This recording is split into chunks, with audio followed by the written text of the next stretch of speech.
धौलपुर पहुंचे गृह गोपालन डेयरी एवं मत्स्य राज्य मंत्री जवाहर सिंह बेडम ने कहा कि विकसित भारत के सपने को साकार करने के लिए अधिकारी समन्वित होकर कार्य करते हुए प्रदेश को भ्रष्टाचार मुक्त एवं अपराध मुक्त बनाने में टीम भावना के साथ कार्य करें।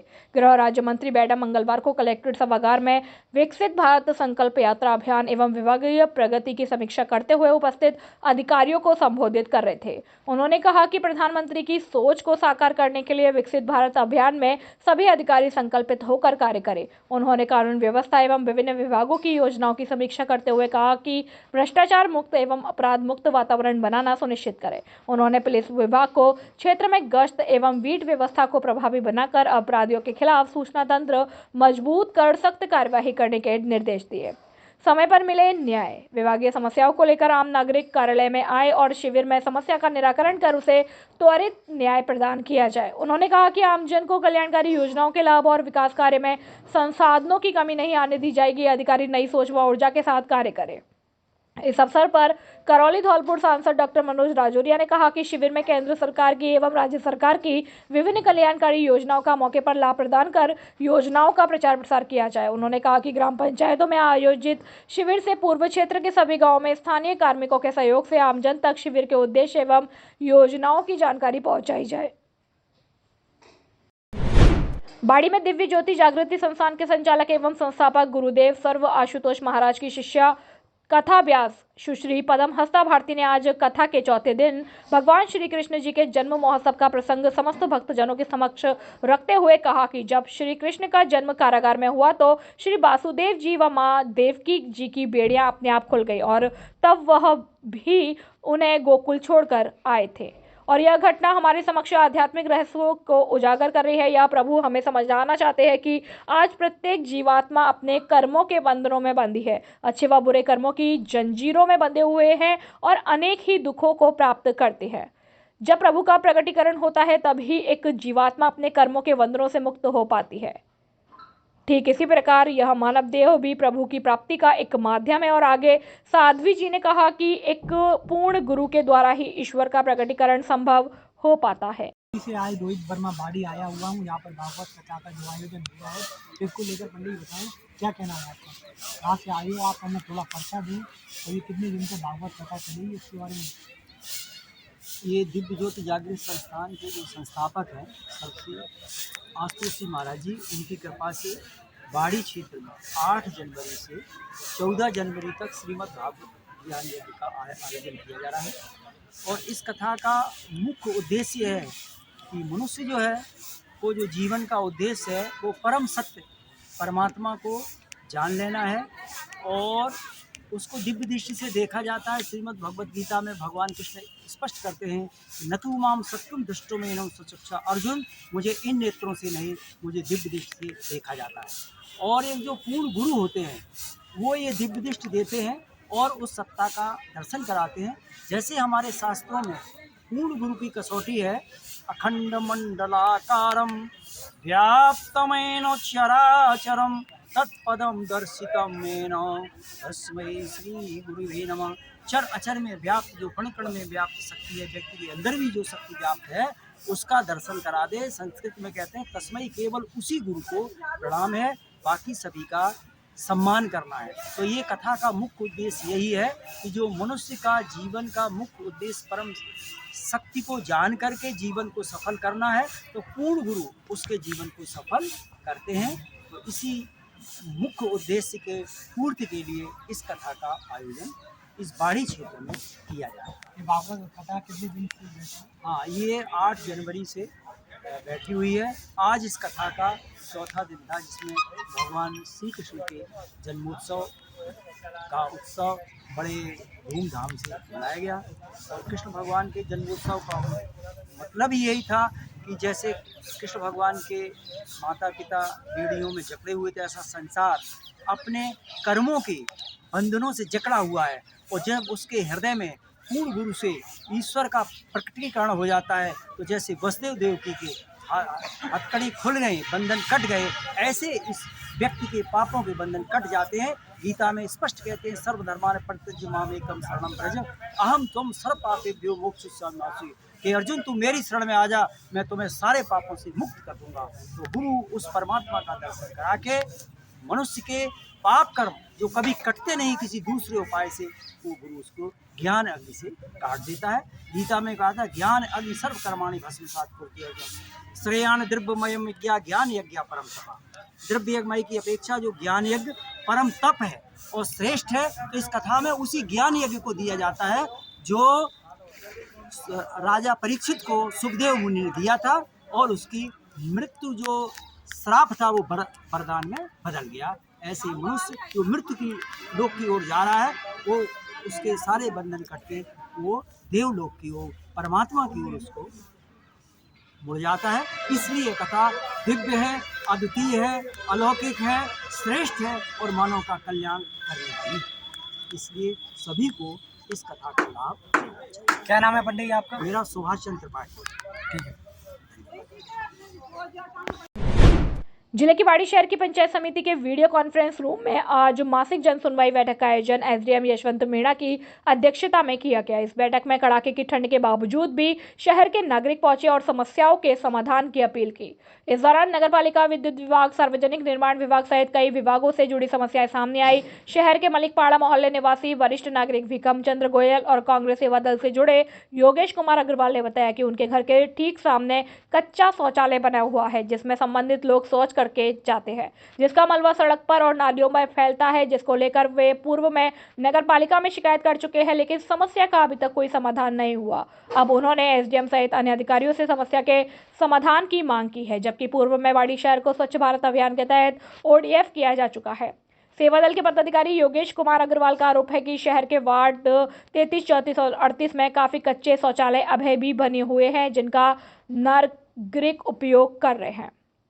सभी समस्याओं को लेकर एसडीएम यशवंत मीणा ने संबंधित विभागों के अधिकारियों को निर्देशित किया कि वह 2 सप्ताह में उक्त समस्याओं का समाधान करें। बैठक में BCMO doctor Gabbar Meena, CBEO Daudayal Sharma, PMO doctor Harikishan Mangal, तहसीलदार मोहम्मद हनीफ, पंचायत समिति विकास अधिकारी रामजीत सिंह सहित विभिन्न विभागों के अधिकारी कर्मचारी भी मौजूद रहे। आप जन सुनवाई में गई थी, क्या समस्या देख रहे हैं? हमारे घर के सामने कच्चा शौचालय बना हुआ है। 4 दफे हमने करते हैं, एसडीएम साहब को भी कह दी थी, ईओ से भी कह दी, सीताराम शर्मा से भी, सफाई निरीक्षक से भी कह दी, कोई जन सुनवाई नहीं है। और इन्होंने बाड़ी में ओडीएफ कर कैसे दिया? पूरे मलकपाड़ा में वार्ड नंबर 38, वार्ड नंबर 33 और वार्ड नंबर 34 तीनों में कच्चे शौचालय काफ़ी बने हुए हैं। हमने बार बार शिकायत करने हुई तो कोई भी निवेदन, कोई सुनवाई नहीं हुई अभी तक। क्या नाम है आपका?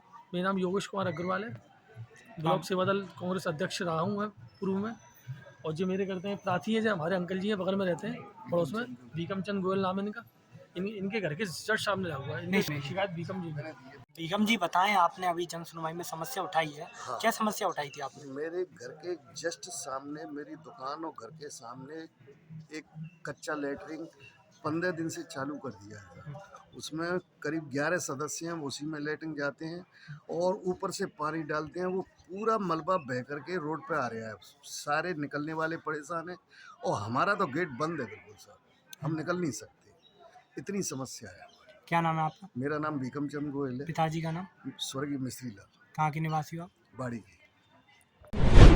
राजस्थान के गृह राज्य मंत्री जवाहर सिंह मैडम आज गुरुवार को धौलपुर आए, जिनका राजस्थान की सीमा बरेठा सीमा पर गर्मजोशी से स्वागत किया गया। जवाहर सिंह मैडम धौलपुर जिले के प्रभारी रहे हैं। उनका धौलपुर जिले के कार्यकर्ताओं से विशेष नाता रहा है। उनके स्वागत के लिए रास्ते में जगह जगह कार्यकर्ताओं ने गर्मजोशी से स्वागत किया। कार्यकर्ताओं ने 51 किलो की माला पहनाकर, जेसीबी से पुष्प वर्षा कर, आतिशबाजी के साथ बगाड़े बजाते हुए स्वागत किया। वहीं कुछ जगह मंत्री मैडम को फलों से तौला गया। इसके बाद मैडम जिला भाजपा कार्यालय पहुंचे, जहां कार्यकर्ताओं के बीच उन्होंने कहा कि मुझे जैसे आम कार्यकर्ताओं को भाजपा ने गृह राज्य मंत्री बनाया है। भाजपा में साधारण कार्यकर्ता गृह मंत्री और मुख्यमंत्री बन सकता है।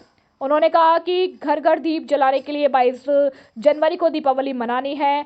राम मंदिर की प्राण प्रतिष्ठा होगी। मोदी को तीसरी बार प्रधानमंत्री बनने के लिए भारत का झंडा पूरे विश्व में बुलंद करने के लिए हमें ईमानदारी और मेहनत से कार्य करके आगे बढ़ना।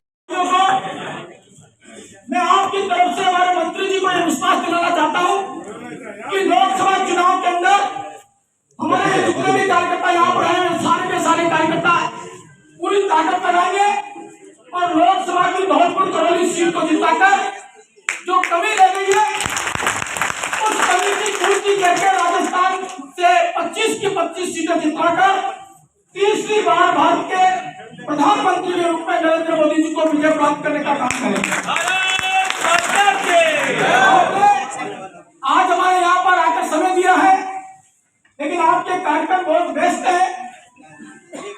मैं कहना तो बहुत कुछ चाहता हूँ, लेकिन चूंकि सभी जगह धौलपुर जिले में आज गुरुवार को गुर्जर गौरव विधायक सम्मेलन कार्यक्रम गुर्जर समाज के वरिष्ठ अधिवक्ता भगवान सिंह गुर्जर के द्वारा आयोजित किया गया। कार्यक्रम के मुख्य अतिथि मध्य प्रदेश सरकार के कैबिनेट मंत्री एदल सिंह कंसाना रहे। विशिष्ट अतिथि राजस्थान सरकार के गृह राज्य मंत्री जवाहर सिंह रहे। सम्मानित अतिथिगण ग्वालियर ग्रामीण विधायक साहा सिंह गुर्जर, मुरैना विधायक दिनेश गुर्जर रहे। समाज के गणमान्य नागरिक व सरपंच मौजूद रहे। कार्यक्रम की अध्यक्षता बाड़ी विधायक जसवंत सिंह गुर्जर ने की। कार्यक्रम को संबोधित करते हुए विधायक जसवंत गुर्जर ने कहा कि शिक्षा वह शेरनी का दूध है जिसे जो पिएगा वह धाड़ेगा। समाज के सभी उपस्थित युवाओं से शिक्षा पर अधिक से अधिक जोर देने के लिए सभी को प्रेरित किया गया। कार्यक्रम में उपस्थित समाज के गणमान्य नागरिक और हजारों की तादाद में बड़े बुजुर्ग और युवा साथी मौजूद रहे। मंच का संचालन एडवोकेट जयपाल सिंह गुर्जर ने किया। वरना तो लोग कहेंगे कि गुर्जरों का सम्मेलन हुआ था साहब, और उस सम्मेलन में नेता आए थे, माला पहन गए थे साहब, कुछ जो समधी लगे उनको विदा दे दी साहब, जो भाईचारे में थे वैसे चले गए। इसलिए चिंतन करने की आवश्यकता है। एदल सिंह जी साहब, मैं पिछली 2018 तक भारतीय जनता पार्टी की सरकार थी तो मैं गांव विकास बोर्ड का चेयरमैन बना। आजादी के बाद से ऐसे ऐसे गांव जिनको 50 किलोमीटर का चक्कर जसवंत सिंह जी ने कहा यार आप भी चंदी ले आओ। मैंने हाँ चंदी लाए, और एक चंदीलपुरा की घाटी है। मैं प्रत्यक्ष कह रहा हूं, नन्नू मल जी जिला कलेक्टर थे, मैं मीटिंग ले रहा था, ये बगल में बैठे थे। और वो घाटी कट जाए तो 50 किलोमीटर का चक्कर कट जाए, तो मैं इनमें मजाक में कह रहा था भाई चंदीलों की तुम बारात बुला लो मोरौली में, तो मैं घाटी कटवा दूं। अब मैंने तो मेरा वादा पूरा किया। बताओ उधर से कोई लोग आए हो तो आपका रास्ता बना कि नहीं बना? बन गया ना। इन्होंने अपना वादा पूरा किया।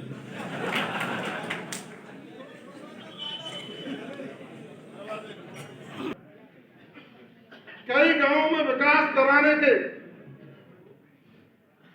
जो मेरा संकल्प था, जो इन लोगों ने कहा, आप लोगों ने कहा चौपालों पर बैठकर, दुर्ग सिंह जी आप भी गवाह हैं, चौपालों पर बैठकर सैंक्शन निकाल करके आप लोगों के विकास की रूपरेखा तैयार करी थी। कहो प्रधान जी, मैंने एक काम और किया था जो अधूरा रह गया। बाबू महाराज पर 75 लाख रुपए की लागत से एक बहुउद्देशीय सामुदायिक भवन, 75 लाख, जिसमें 10 लैट्रिन बाथरूम, बड़ा हॉल। मेरी कल्पना कि यहाँ मेले पे जो लोग आते हैं वो तो सुविधा नहीं है, लेकिन बीच में प्रशासन के द्वारा होने वाली ट्रेनिंग, स्किल डेवलपमेंट की योजनाएं, लोगों को, युवाओं को इकट्ठा करके यहाँ उनका काउंसलिंग करने का काम।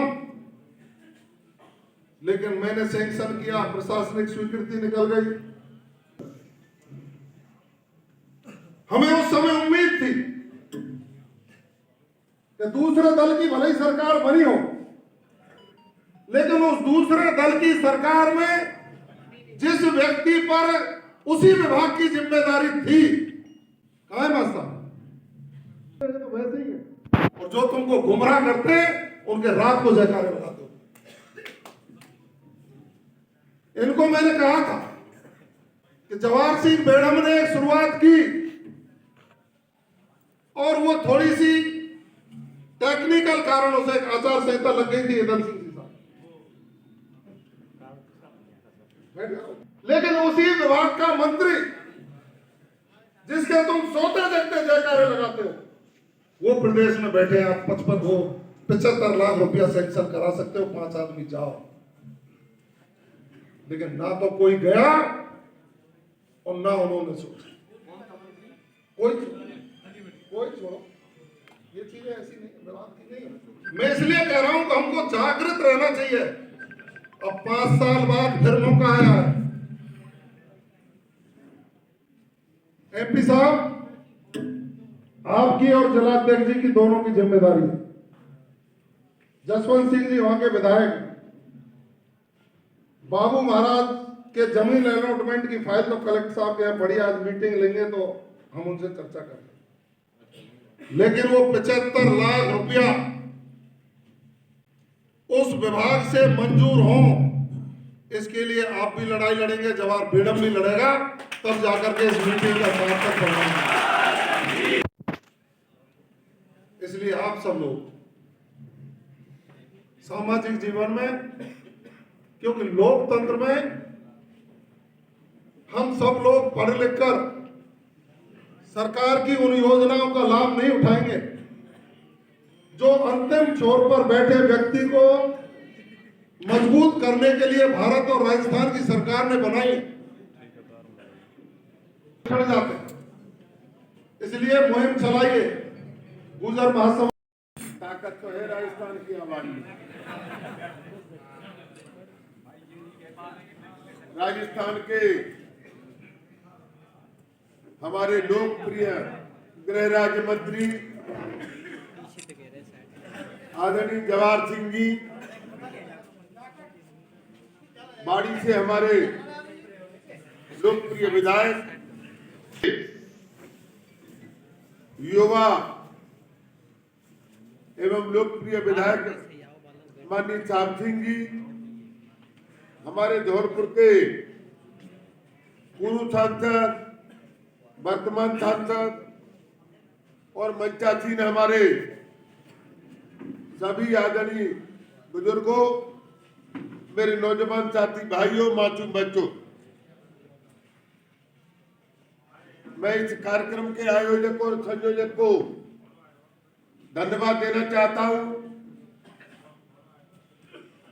कि आप लोगों ने इस प्रकार का आयोजन किया। मैं इस बात के लिए मैं उनको भी बहुत बहुत धन्यवाद देना चाहता हूं। मैं आभार प्रकट करता हूं राजस्थान की शीर्ष नेतृत्व को और देश के शीर्ष नेतृत्व को। इन्होंने आजादी के बाद अगर राजस्थान में कोई पहली दफे गृह विभाग जैसा जुम्मा दिया आदरणीय जवाहर सिंह जी को, मैं राजस्थान के शीर्ष नेतृत्व को और राजस्थान के संगठन को, गुर्जर विकास संगठन की ओर से और मध्य प्रदेश की ओर से मैं उनका आभार प्रकट करना चाहता हूं। भाइयों, आज आप बड़े खुश हो रहे होंगे कि हमारे जवाहर सिंह जी गृह मंत्री बने। ये गृह विभाग कांटों का ताज है। जैसा कि अभी उन्होंने कहा कि अपराध के जगत में जो कुछ चले गए, गलत रास्ते पर चले गए, निश्चित तौर पर उन्होंने बिल्कुल ठीक कही। मैं भी इस मंच के माध्यम से उन लोगों से आग्रह करना चाहता हूं जो गलत रास्ते पर जाके हमारे समाज को बदनामी हो रही है। वैसे मुझे ये बात कहनी थी, लेकिन आदरणीय जवाहर सिंह जी ने सारी बात कह दी। जो गलत रास्ते पर गए हमारे समाज के लोग, मैं भी उनसे आग्रह करना चाहता हूं कि वो वापस आए और सरकारों की जन कल्याणकारी योजनाओं का लाभ ले और उनको और अच्छा करने के लिए, उनके जीवन में सुधार लाने के लिए हमारी जहां जरूरत पड़े, जवाहर सिंह जी की जहां जरूरत पड़े, हमारे जसवंत सिंह जी की जरूरत पड़े, हमारे सांसद जी की, हम लोग जो जनप्रतिनिधि हैं उनकी जरूरत पड़े, उनके सुधार में जो भी हो सकता है, चाहे हमारे पॉकेट से पैसे लग जाए, लेकिन मैं आग्रह करना चाहता हूं कि वो अपने सामान्य जीवन की तरफ मुड़े। ये बात मैं इसलिए कह रहा हूं, कि आज कोई राजस्थान में अपराध करेंगे, समाज के लोगों से कह रहा हूं।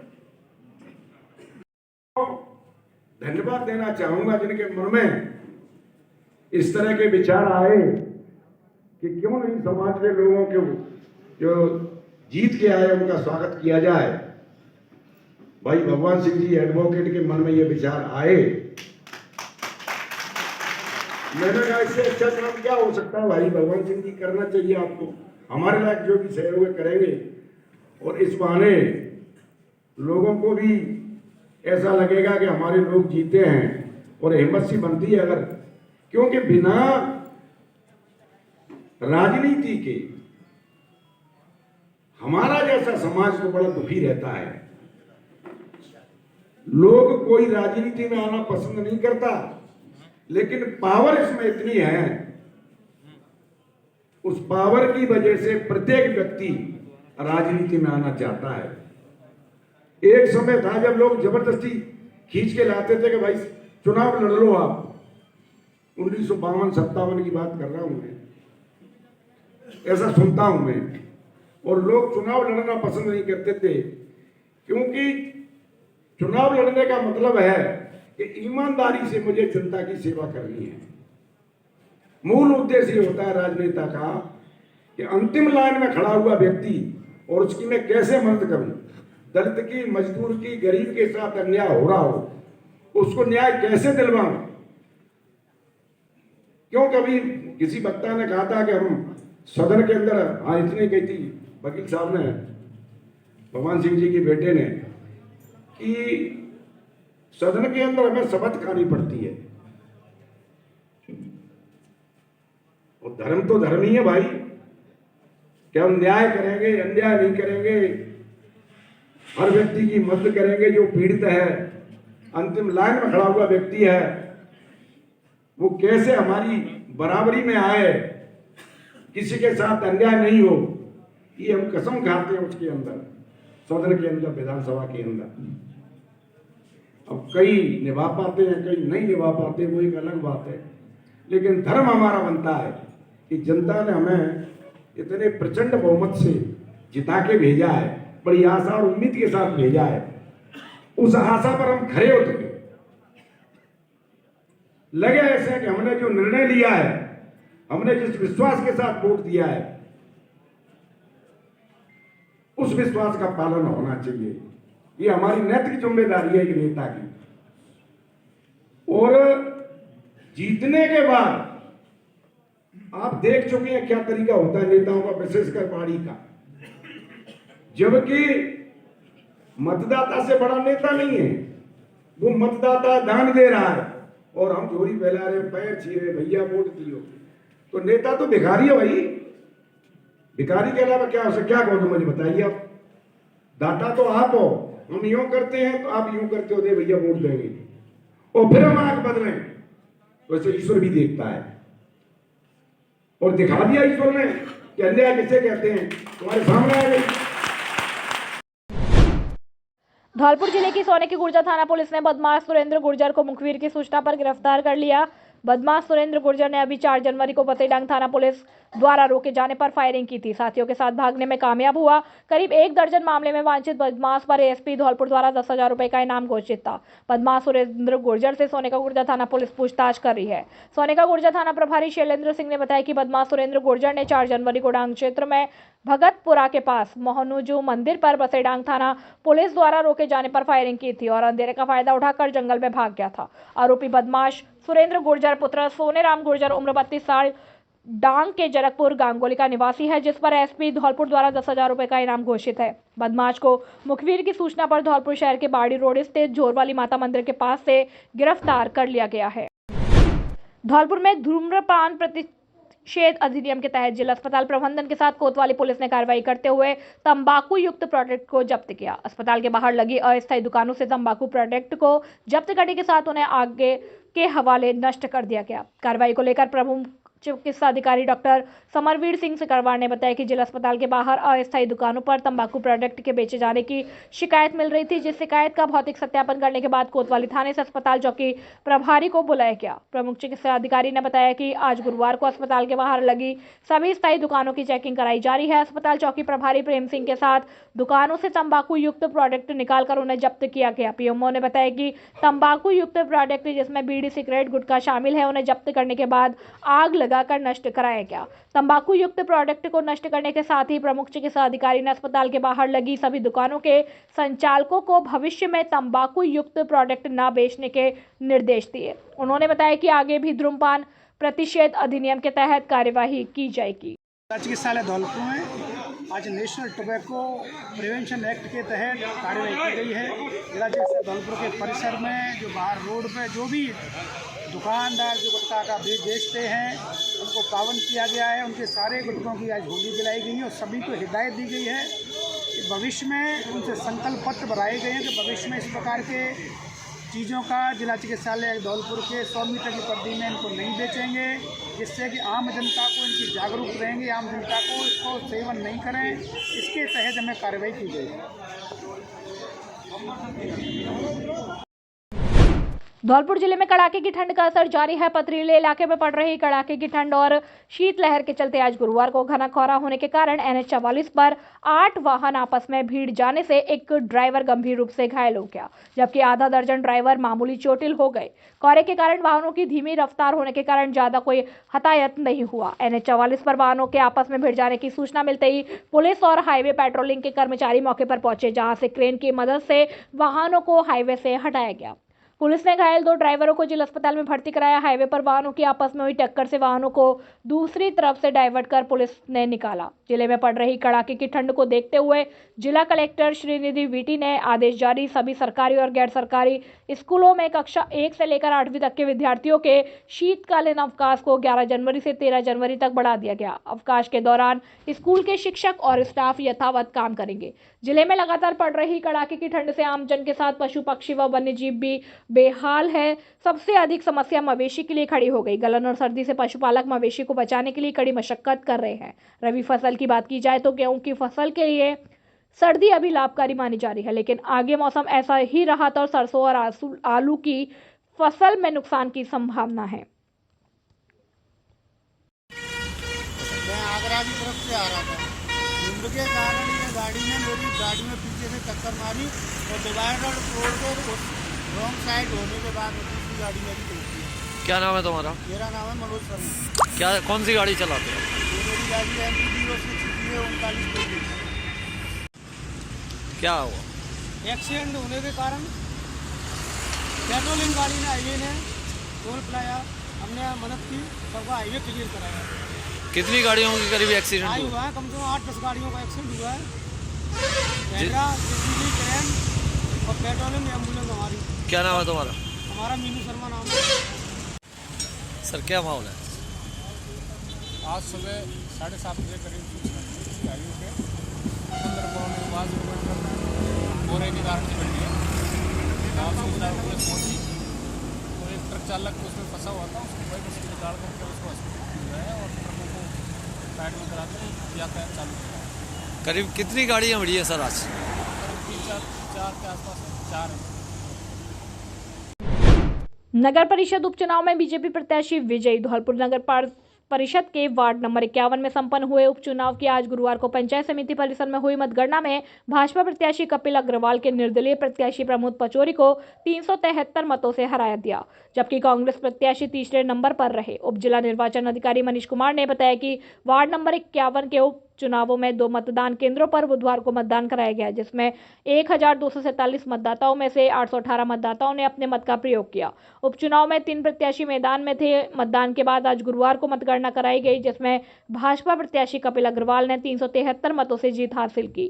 भाजपा प्रत्याशी कपिल अग्रवाल ने अपने निकटतम प्रतिद्वंदी निर्दलीय प्रत्याशी प्रमोद पचौरी की 373 मतों से पराजित किया। भाजपा प्रत्याशी कपिल को 536, निर्दलीय प्रत्याशी प्रमोद पचौरी को 163 और कांग्रेस प्रत्याशी शुभांग शर्मा को 119 मत मिले। मतगणना के बाद उप जिला निर्वाचन अधिकारी ने विजयी प्रत्याशी को प्रमाण पत्र दिया।